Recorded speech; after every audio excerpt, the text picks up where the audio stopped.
When Bruce Lee died in 1973, he left behind an unquestioned legacy in his films. But beyond his films, there is another legacy, in his martial art, Jeet Kune Do. This is not a movie on Bruce Lee. It is the first and only training film on Jeet Kune Do by Bruce Lee himself. To compile this film, we have had the complete cooperation of the Bruce Lee estate, enabling us to draw, for the first time, from Bruce Lee's private training films and videos, as well as his audio records and his own training and research notes. The film is narrated by Bruce Lee, with additional input from his son Brandon Lee and from Dan Inosanto, the man Bruce chose to carry on his Jeet Kune Do.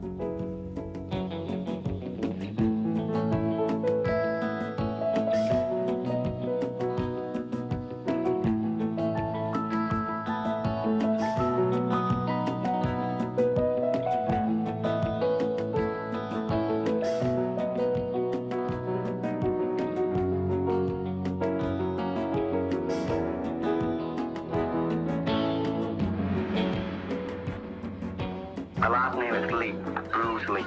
I was born in San Francisco in 1940. My martial art is in Cantonese, Jeet Kune Do, the way of the intercepting fist. In case you have missed the recent news, Jeet Kune Do, of which I am the founder, has been elected and accepted into the Black Belt Hall of Fame in America.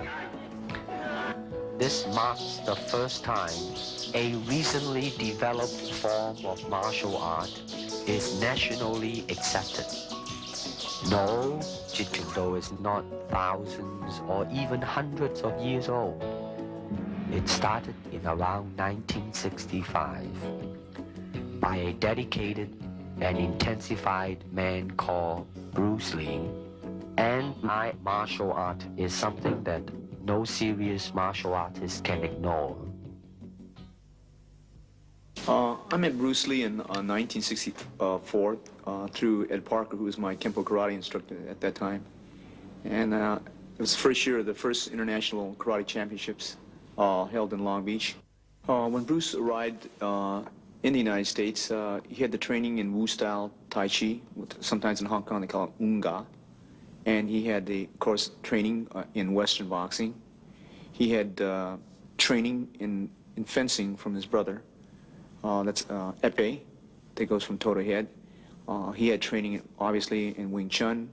And the other area was the training he had received in, they call it Buk Pai, or it's Tam Toi. He knew 12 sets in Tam Toi.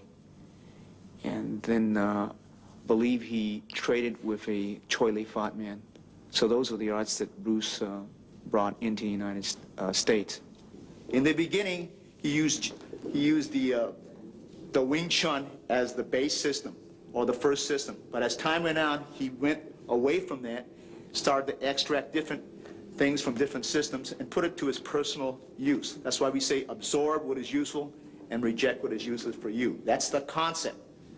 Okay? He says using no way as a way. In other words, it's not a Japanese way, it's not a Chinese way, it's not a Korean way, it's not an Okinawan way, it's not a Filipino way, it's not an Indonesian way.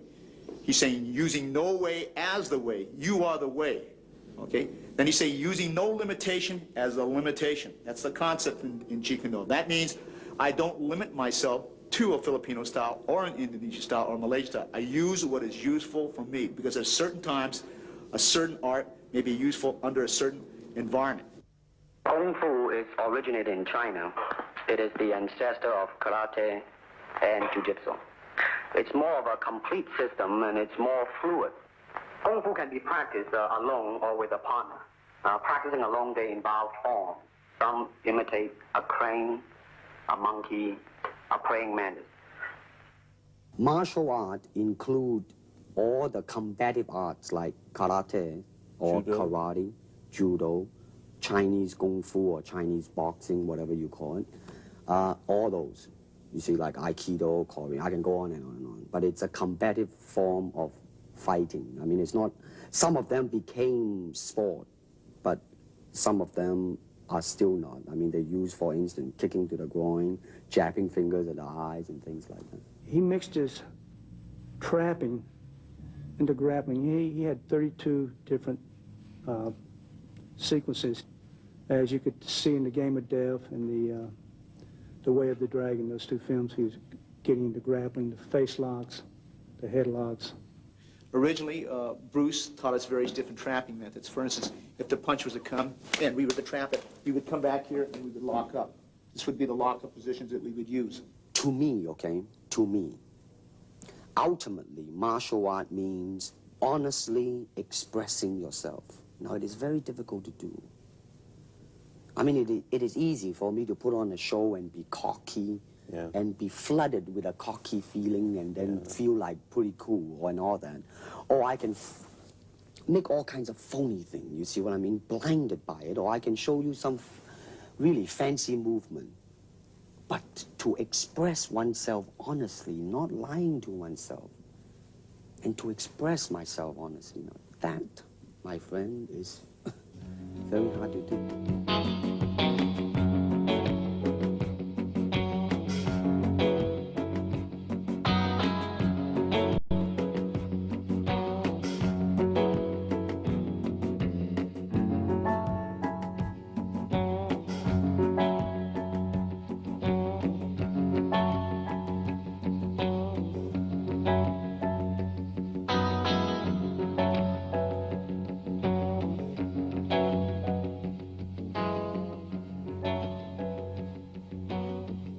Ever since the big boss, there seems to be a wave, a hot wave, in fact, of finding another Bruce Lee among all types of people, particularly martial artists, ranging from karate man, hapkido man, judo man, etc., etc. Forgetting about whether or not they possess the ability to act, just so as they can halfway decent to kick or punch, and hopefully, knowing a few tricks or gimmicks, the producers will make them a star. Now let's stop about here. Is it that simple to become a star? Well, I can assure you it's not that simple. Also, I can tell you that as more Bruce Lee's films are shown, the audience will soon realize not only in acting ability, but in physical skill as well, they will see the difference. For example, in The Way of the Dragon, my skill is matched with an American champion, Chuck Norris, who happens to be a 7-time winner of both the All-American Open and World Karate Championship as well. Then there is Bob Wall, the 1970 heavyweight karate champion, plus Wang Yanjik, the 7th degree Hapkido expert, which some audience have seen him in the film called Hapkido. Of course, it is only movie making, people will say, but I'm sure that the audience are not so insensitive as to not be able to see and judge by themselves and compare these men's speed, power, rhythm, coordination, versatilities, etc., etc. I started training with my dad really as soon as I could walk. I mean, my dad was a really diligent trainer, and he always had people over at the house practicing. My dad had a circle of students that were close to him, and so they were friends of our family. And one of those men, Danny Inosanto, continued to be my teacher, so it's kind of a nice unbroken line. I have his books at home with all of his underlining and his notes in them, and it's fascinating to see where he drew his sources from, from what sources he drew. He's got books on Western fencing at home that he would use, on boxing. I remember he always used to say that you want to try and absorb what is useful, discard what is useless, and add what is essentially your own, and that was kind of his credo in creating Jeet Kune Do. When people ask me the question in interviews generally what my style is, I usually say, well, my father created the art of Jeet Kune Do while he was alive, and I have been trained in that. because it's simple to say that. However, I actually truly feel that it's a little bit too simple to say that, because Jeet Kune Do was my father's very personal expression of the martial arts. He intended it to kill a lot of sacred cows. So I always feel a little bit silly saying that I practice Jeet Kune Do, although I certainly have been trained in it. Yeah. It would be more accurate to say that I practice my own interpretation of Jeet Kune Do, just as, frankly, everyone who practices Jeet Kune Do does, because that's what it was intended to be. Danny, my Sifu, always talks about teaching Jeet Kune Do concepts. In other words, teaching someone the concepts, a certain way of thinking behind the martial arts, as opposed to teaching them techniques. To me, that kind of illustrates the difference between giving someone a fish and teaching them how to fish. You know that old story, right? You can teach someone a certain block, and then they have that block. Or you can teach someone the concept that lies behind such a block, and then you have given them an entire area of thinking that they can grow and evolve in themselves. They can say, I see, so if that's the concept, then you could probably also do this, right? Yeah. And that's, I think, a lot of what lies behind Jeet Kune Do, and that is then dedicated to creating a really creative, free-form martial artist. You see, actually, I do not teach, karate, because I do not believe in styles anymore. I mean, I do not believe that there is such thing as like Chinese way of fighting or the Japanese way of fighting or whatever way of fighting, because unless human beings have 3 arms and 4 legs, we will have a different form of fighting. But basically, we have only 2 hands and 2 feet. Unless we have other group of beings on Earth that are structurally different from us, then there might be a different style of fighting. Now, why is that? Because we have 2 hands and 2 legs now. The important thing is how can we use it to the maximum? In terms of path, well, straight line, curved line, round lines, they might be slow, but depending on the circumstances, sometimes that might not be slow. And in terms of legs, you can kick up straight, same thing, right?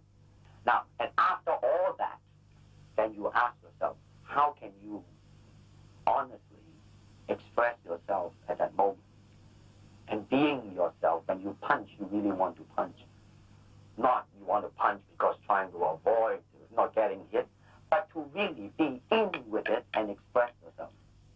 Now that is to me the most important thing, and that is how can I, in the process of learning how to use my body to understand myself. Now the unfortunate thing is, now there's boxing, which use hands, judo, which is throwing. Now I'm not putting them down, mind you, but I'm saying one thing that is a bad thing, and that is because of style, people are separated. They are not united together because styles became law, man. But the original founder of the style started out with hypotheses. But now it has become the gospel truth. And people that go into it, man, became the product of that. It doesn't matter how you are, who you are, how you are structured, how you are built, how you are made. It doesn't matter. You just go in there and be that product. And that, to me, is not right. So styles tends to not only separate men, because they have their own doctrines, and then the doctrine became the gospel truth, that you cannot change,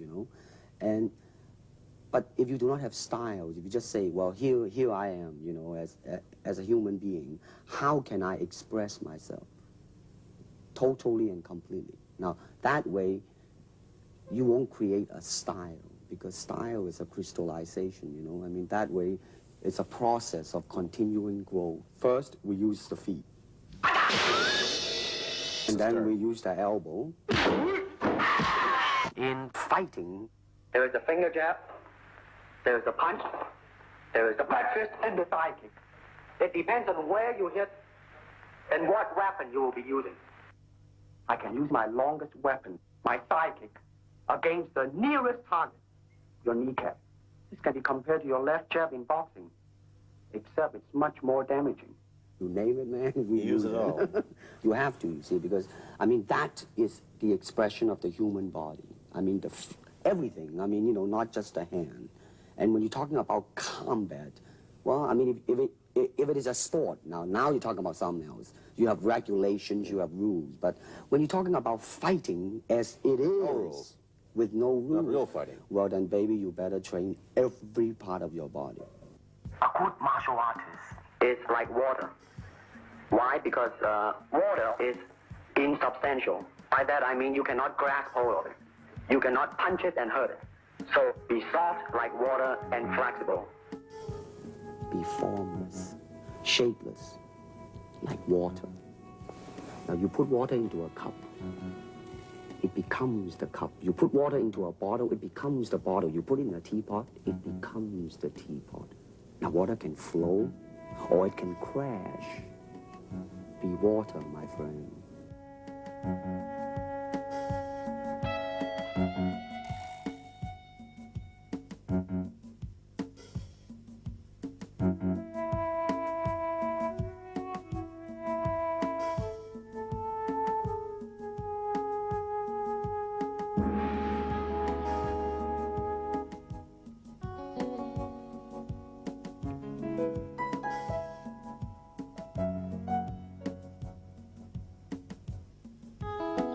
How can I maintain lightning speed without sacrificing tremendous punching power? I believe I found the cause of my ignorance. You'll see a Jeet Kune Do punch is very scientific and practical, especially in street situations. Okay, I'm going to start off with the basics. Normally we were taught in the right lead, but I like to go with the left and right lead, so I'm going to demonstrate in the right lead, okay? Now when the punch comes, you parry it across like this, and as you do so, you strike, okay? Slow motion, 1, see? 2. You can do it together, or you can do it separate. You could catch and then go, or parry and then go, or do it together. When you do it together, you're going to hit it. I'm going to give you the side view over here. Slow motion, 1. That you're slipping on the outside, slipping on the outside. We do a lot of drills. As I said, we incorporate from many different systems. Okay, so the first basic is to slip and hit. Again, a slow motion, slip and hit, okay? Slip and hit, slip and hit. Now, as they punch, I'm going to slip inside and hit. Slow motion, slip, inside and hit, slip, inside and hit. Now you can do it together, or you can parry slightly ahead of your cross that comes this way, or you slip and hit on the opposite side like that. Okay? Okay, that's your basics. Okay. Let me illustrate this so. As the focus glove comes out from your trainer, I want you to slip, cross, hook, cross. Slow again. Parry, cross, hook, cross. These are the basic drills that we were taught to follow up. They can be found in Western boxing. They can be found in Filipino boxing. This one here, when you slip, you cross, you hook, you cross. However, you can slip first, then hook, then cross, then hook. Again, slip, hook, cross, hook. We can also, when they jab, parry this hand, cross it here. When they move back, you cross, you hook, you cross. Again, slip, cross, cross, hook, cross. Again, slip, cross, hook, cross. Last time. Slip, okay, cross, hook, cross. Okay, that's your basics. That was just an arm movement. Watch now. You see, there was only arm and shoulder. Shoulder was kind of tense too. No, definitely, it's a tense deal. Later on, you will, you know, check the different. Now, the feet was involved a little bit just now. It was fine. Shoulders too tight. Notice that in the beginning, when I say that you just involve only arm and shoulder. Now, your hand, the last time when I saw you was very, very good and fast. Now let's see if this can do. Now that, let me see another one. You gotta involve your feet a little bit more. You see, hand and feet. Got a hand and feet. Pretty good. Now watch, I think that when I attack you in a reactionary type of a thing, that tightening on the shoulder. Now watch now, you. Now, watch when I try to attack you. I think when you react to it, you know, then you just do not tense yourself too much, you know. You just then react and just boom, go into it.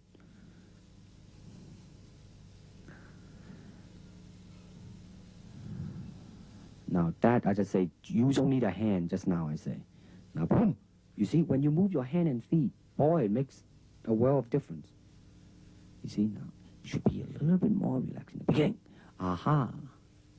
It's getting there, my friend.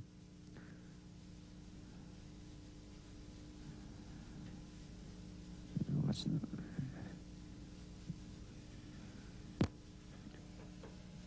now. Good. That one was pretty good. Pretty good. No, that was a little bit too tight. Now watch this one. Good. Now that could be used in film. Here we go. Okay, let's say that this person is standing here. At this point, for purpose of illustration, I might use what they call the sachet, okay, that they use in Savate, which is like that, see? When I come in, I can go into Wing Chun. At that point, I might flow into Western boxing, okay? At another point, I might go into a lock similar that you might use in Jiu-Jitsu, and for the purpose of camera, I'll take the person down like this and lock the person here, and maybe go into any system that employs this type of lock, whether it be Jiu-Jitsu or Aikido or Kali or Penjak Silat. Now you notice that we went from system to system without a flow, okay? I might stay out here, use any particular kick, break into Wing Chun range, and right from here, use a Muay Thai elbow, all right? And for the purpose of camera, I'm going to go slow and come into various lock position over here, okay? This is what we call the Jeet Kune Do blend. It is not a system where we go from discipline to discipline without a thought process. And this is very important in the concept of JKD. The karate punch is like an iron bar. Whack! A Jeet Kune Do punch is like an iron chain with an iron ball attached to the end, and it goes whang, and it hurt inside. Hayward Nishioka, the Japanese-American national judo champion, who is also a black belt holder in the Shotokan style of karate, ran a scientific test in a California university to find out the difference between a karate punch and a Jeet Kune Do punch. And the finding is that indeed the Jeet Kune Do punch is more powerful and destructive than the classical karate punch. And when you do punch, now I'm leaning forward a little bit, hoping not to hurt any camera angle.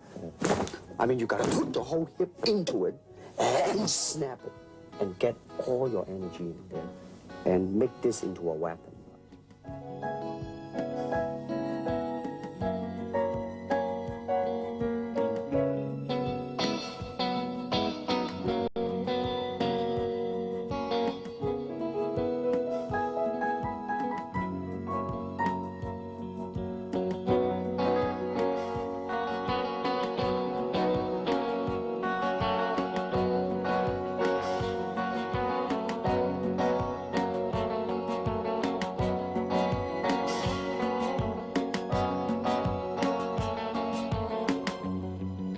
Reach me, you must move to me. Your attack offers me an opportunity to intercept you. Don't charge in blindly. In combat, distance is a continually shifting relationship, depending on the speed, agility, and control of both fighters. It is a constant, rapid shifting of ground, seeking the slightest closing, which will greatly increase the chances of hitting the opponent. Okay, so I'm going to start off first with the footwork system, because this is the mobility system or the transportation system or the system of delivery, okay? Traditionally, when he started off in 1964 when he taught me, we raised the left heel up. This thing is pointed in, and this is what he referred to as the Bai Zhang stance. like this, okay? So I'm going to start off first with the basic footwork. This is a step and slide shuffle, step and slide back. Okay, so this is the first two. Advance, retreat, move to the right, and move to the left. In the beginning of those earlier years in 1964, they always went with the right lead. But as time went on, we decided to go both left and right lead. So we again practiced our footwork with advance, retreat, move to the left, move to the right. Then we advance and retreat in one motion, and we retreat and advance. Double advance, double retreat, double left, and double right.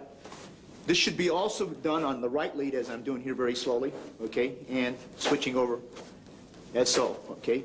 The basic footwork in which we use, okay. This method here, he taught us also, is slide step.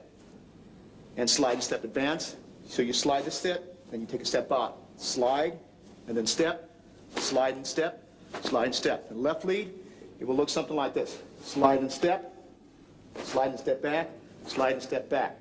Then you have something that looks like your step and slide shuffle, but it's not. That's what they call a push shuffle. You push off, and you push back.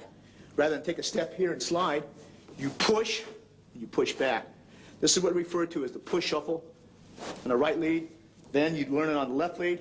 Push shuffle, push shuffle, push shuffle, push shuffle. Okay, after that he taught us the circle. The circle, we learned the quarter turn, which means I'm going to turn as if your opponent is here, we move. As if your opponent turns that way, you move, okay? Turns this way, we move. Turns this way, we move. Now your opponent's circling this way, so we move. So we learn to circle around like this. He circles this way, we move. Circles this way, we move. We do this again in the right lead also. Okay, so the man is circling this way, we move. Circles this way, we move. Circles this way, we move. Circles this way, we move. Circles this way, he moves. Then we reverse it. This way, your opponent's moving, so you just move laterally, move around, moving around, okay? All right, this is your transport system that we use, or what they call delivery system. This is on combination kicking. Now you will notice a difference. In the beginning, you tend to over-chasing yourself. In other words, you're covering too much distance. Therefore, when you kick, then your center of gravity is moving forward too much, and the form in kicking is greatly affected. Now, the reason you're going back because your body was leaning too much back. Now, that's what is called a commitment kick. I mean, when you try to go through something, when you're trying to really kick to hurt, then you would lean back, but you won't do it in a combination kicking. Boom. No, you see, you are rushing yourself there. I mean, you should really, in the beginning, just take your time and just go boom, and now. You see, you still, it's not so much on the physical, mentally you are chasing yourself out, Now, watch this now. In slow motion, bum and bum. But you see, the body line is always there instead of overreaching, you know what I mean? You kind of rest back, but as you progress on, though. Here we go.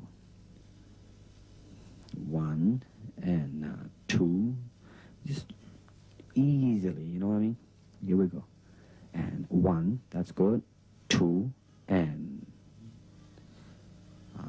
then once you get that, then you go into the kicking form, make sure that it is right, and 2, and 3. Now you are more in control now. You are more thinking of 1, 2, 3. And don't just, think of 3 already.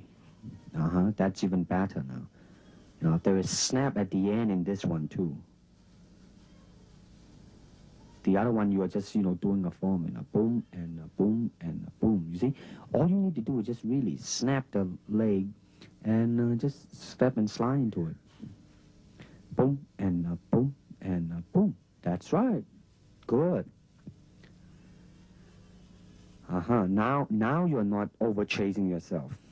Now you are pacing yourself right. Here we go. 1 and 2 and 3. Good.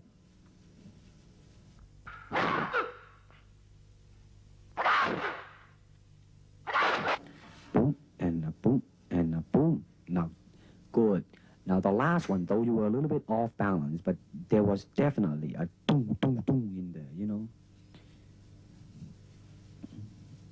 Here we go, kick me, boom, and boom.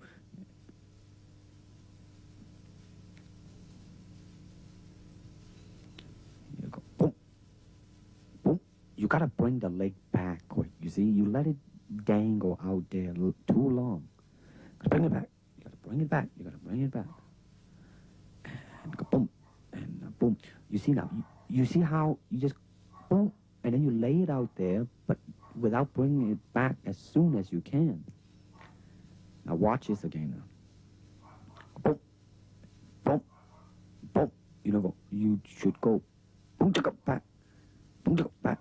You know what I mean? Really. The fighting measure is the distance the fighter keeps in relation to his opponent. It is such that he cannot be hit unless his opponent lunges fully at him.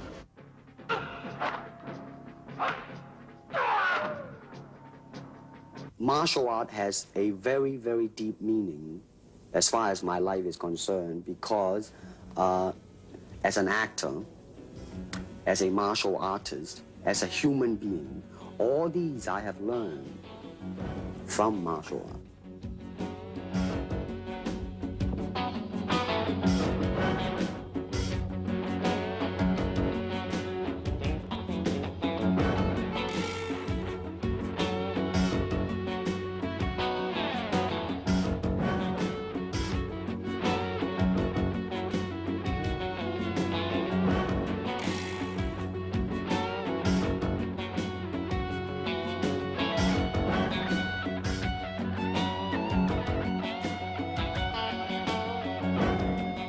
If you wish to train punching, then punch.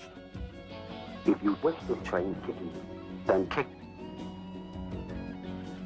The power from my kicks and punches are bursting. I demonstrated a side kick on Ken Knutson, a powerful Goju stylist that moved so fast that he felt as though his eyeballs were still where he was standing. Now, first of all, I noticed that in this tape, that as it progresses, your feeling is more involved in the technique, and consequently, your technique also improves.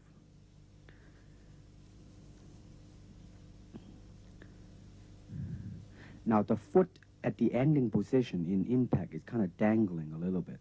Watch it now. Right? I mean, it's not a definite substantial straight line directed at it and, you know, hit it square and then come back. Good. Now, that was a pretty good reaction.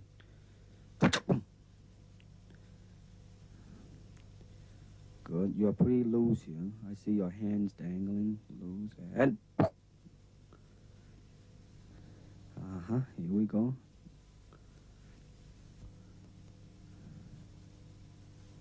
One more time.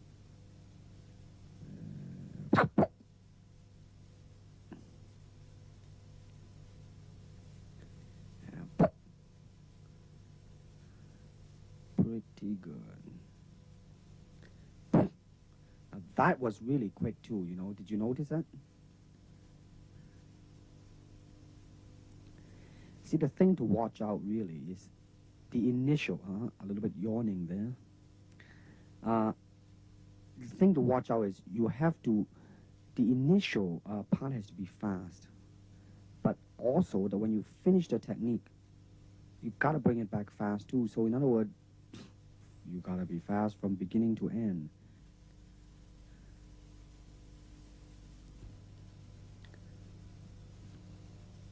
In the spin kick, you will notice a very good lesson in there. Now, just now it was a little bit off. The good lesson that I mentioned. Now, you are very much in control of the movement. By too much control, therefore, you are kind of concerned about the execution. Therefore, you kind of, you know, like really tight. Boom. Now, that was a pretty smooth movement. But now watch this now. Now, right now, I'm telling you to, you know, really just forget about it. Just do it. Now, boom, you see, right on the target. When you just ease the burden of your mind, you just do it. Now watch the next two kick now. Just go boom, right on the head, man. And good speed too. And boom, boy, right on the head. See, now that's James Coburn in there, kicking. You see what I mean now? You really just boom, and go into it. You can feel the difference when I put my body behind the kick. I mean, you got to put the whole hip into it and get all your energy in there and make your kick into a weapon. Now, let's see what... Now, oh, in this one, I want to see the initial speed and suddenness of your attack. This is just a simple attack, I think a side kick. And I just wanted you to see how, you know, go in there. Now, you're bouncing now for the sake of bouncing. Now, boom. Now, that one's not there. Now, that one now. You have good intention, you know, you made up your mind, you just go. Not bad, not bad. Now, notice your kick when you finish, you just let it drop down, you know, you do not bring it back quick enough. Now, your initial was quick. If you bring it back quick, the whole kick would just look like a boom. Now, again, you see, you did not bring it back again. You move, and boom. Good, very good suddenness. Again, you notice your leg, you did not bring it back. Now, boom. Good. Now, I really like the suddenness, you know, of your... Maybe just a little step there, but it's... Listen, man, it passed. Boom. Now, you see, you're moving your leg, but your shoulder is a little bit... Now, that was pretty good. That was pretty good. Your shoulder may be a little bit tense. The upper body and the lower body has to be united. Now, you see now, I don't think we mentioned this because your leg was... You see, you let it stay and then back. Boom. Now, see, I really, definitely, your initial move has, boy, really improved. Really improved. Relax that and move it. 1, 2, 3. Now, that was good. That was good.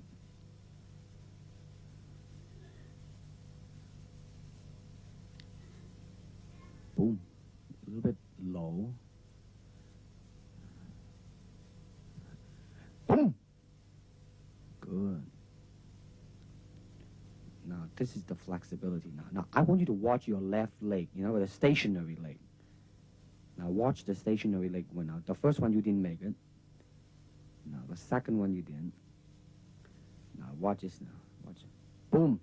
You see how it really straightened out and you let all the weight rest on the heel and it just reach easily. Now, this is the side kick going over. Now, listen to this now. I like your very good natural feeling on the first one, though the kick was not too good. I mean, you see how it just really, you know, very smoothly it go up there. Now, the second one, you want to control your foot position a little bit. Maybe you have too much control in there. Watch now. You know what I mean? Make it not as natural as the first one. Boom. Mm-hmm.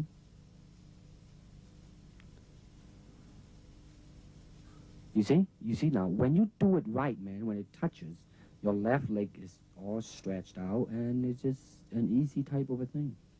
Now, I think we are comparing.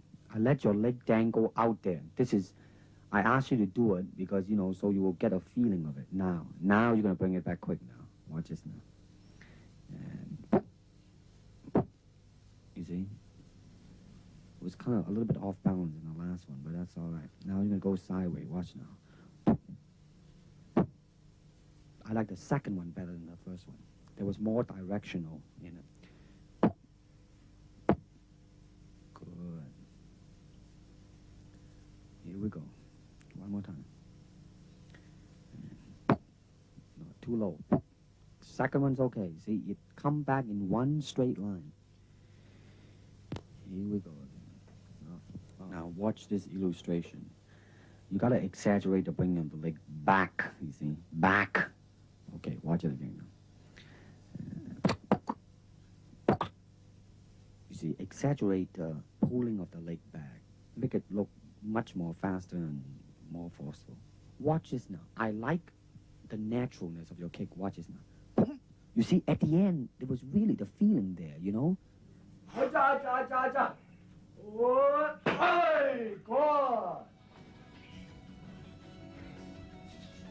Get your back jumping up and down. Hey, good. Once more.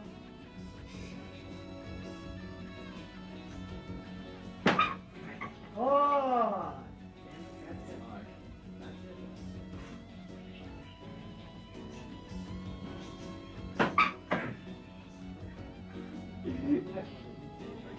One more. One more. Check you really tight.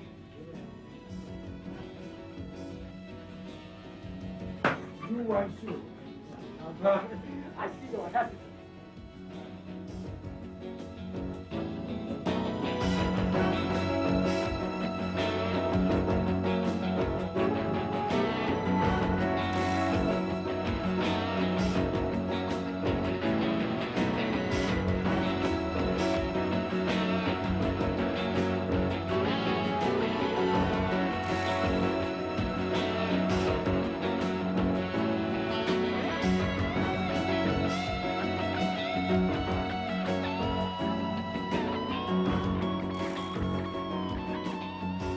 Physically, how can I be so well coordinated? That means you have to be an athlete. That means you got to have jogging and all this basic ingredient, right?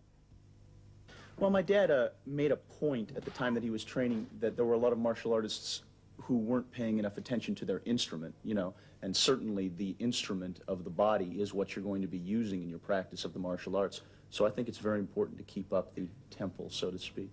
I'm interested in that point you reach where you actually fail from exhaustion at something, whether it's a weight training exercise or a cardiovascular exercise.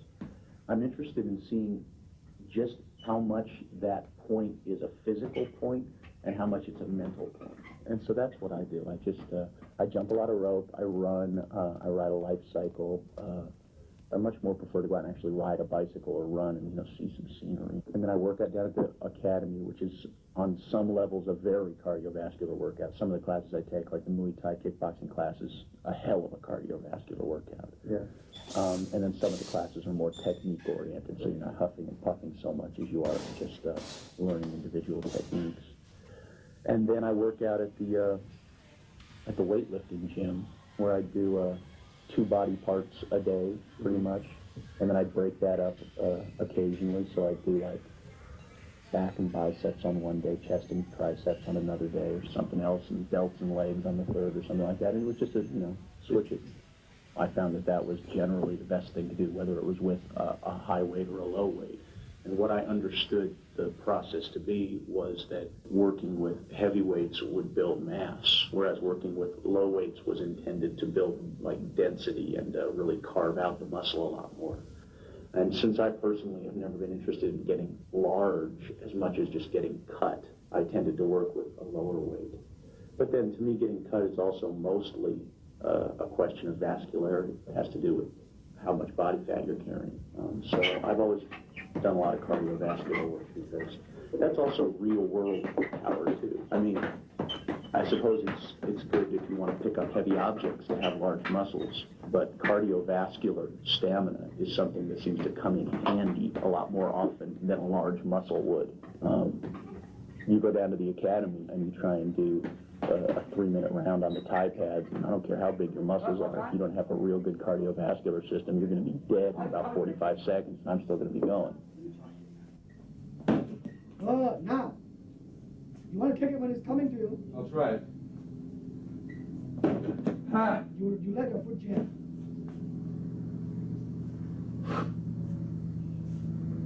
Drive the sucker. You're pushing. Okay, now, Jim, go and kick a bean back and give me the thrust the sucker. You kick them up.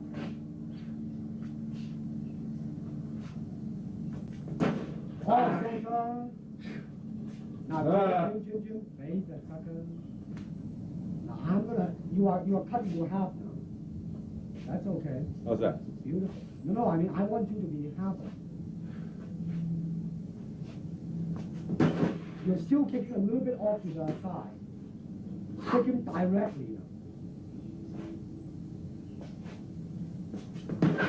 Good. Now don't kick it again, but don't turn your body so much when you finish. Try to still face him when you finish. Good. Now kick the sucker when he comes back. Not yet, not yet. That's During this time period, we used to train because we didn't have any tie pads, so Sifu Bruce advocated the use of using the football forearm guard, and which we don't use this anymore, but this was very prevalent during that time period. This here is the original punching shield, that his own personal punching shield, in fact. This was used as in the Way of the Dragon. If you notice this, he had one part. I had one arm, he had the other arm, and this was used in that picture, Way of the Dragon. This was used in Enter the Dragon. This was actually, its original use is actually used for baton training in Japan, and we just modified it, and we used a special helmet, a boxing headgear we had, and we used it, and this became part of our training, some of the training tools that we use when we used to spar. Literally, on television, they had to shoot it, they had to overcrank and shoot it in slow motion because otherwise it just looked like a special effect when he moved. I mean, the man was fast. He was deadly fast. I've really never encountered anyone in all of my training since who was as fast. You can certainly train for speed. I think that training for speed is, number one, it's a genetic factor. Yeah, certainly. There are some people who are just gifted. They are fast naturally. But I think training for speed, on the whole, is a question of muscle memory. Speed in an individual movement is something that, I mean, we're coming down to, thousandths of a second now. If you and I, or even if I and some completely untrained person were to stand side by side facing a focus pad, and when a red light blinked, both flick out a jab, I'd probably win by a couple hundredths of a second. But once you're talking about speed with repetition of movements, to be able to go like that, that's muscle memory. An untrained person would be like, they would falter in their movements because they haven't trained their muscles, or they haven't trained their perception as well to be able to react quickly to a variety of different circumstances. Martial art is a combative form of the art of expressing the human body. You have to train yourself into it. I mean, you better train every part of your body, keeping the continuity going, bending, stretching, everything. You just keep it moving. See, the idea is running water never grows stale. So you got to just keep on flowing.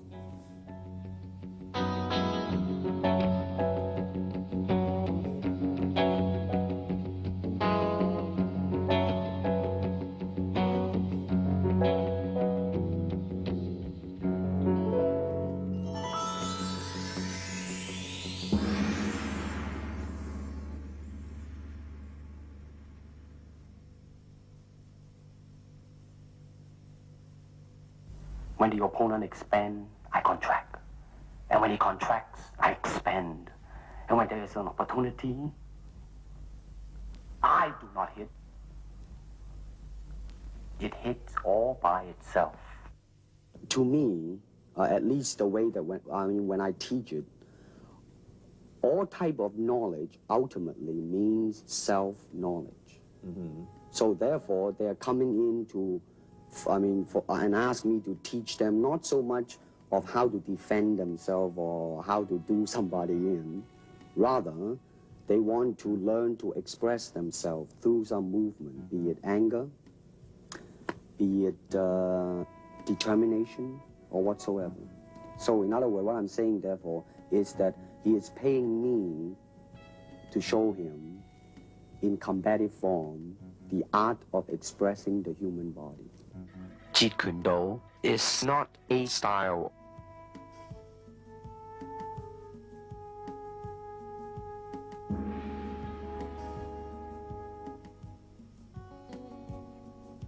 I cannot teach you, only help you to explore yourself, nothing more. Here it is, natural instinct, and here is control. You are to combine the two in harmony. Not, if you have one to the extreme, you will be very unscientific.